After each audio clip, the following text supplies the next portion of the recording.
Hello అండి, అందరికీ బాగున్నారా? మీరు లంచ్ ప్రిపేర్ చేశారా అండి? ఈరోజైతే నేను లంచ్ ప్రిపేర్ చేస్తున్నాను.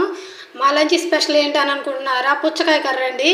అదే అండి, పుచ్చకాయ కర్రీతో ఏంటి తల్లి అనుకుంటున్నారా? అవునండి, పుచ్చకాయ కర్రీ అనండి. మీరు విన్నది కరెక్టేను, పుచ్చకాయ కర్రీ చాలా అంటే చాలా బాగుండిద్ది. ఫస్ట్లో మా అత్తయ్య చదువుతుంటే పుచ్చకాయతో కర్రీ అండి తల్లి, అది ఎట్టుండిద్దో ఏందని భయపడి సచ్చాను తినడానికి.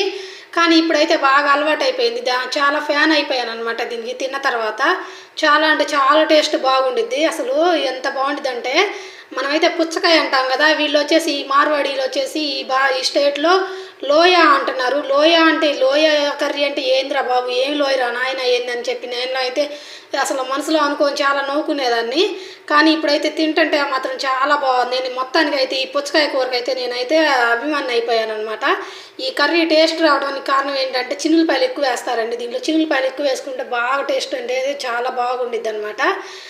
ఇప్పుడైతే ఈ కర్రీ చేస్తున్నాను అనమాట. ఈ కర్రీ గురించి ఇంకా మీకు ఎవరికైనా ఫుల్ వీడియో కావాలంటే నేను ఈ షార్ట్ వీడియో కింద ఫుల్ వీడియో అప్లోడ్ చేస్తాను, మర్చిపోకుండా చూడండి. ఓకేనా? Bye friends.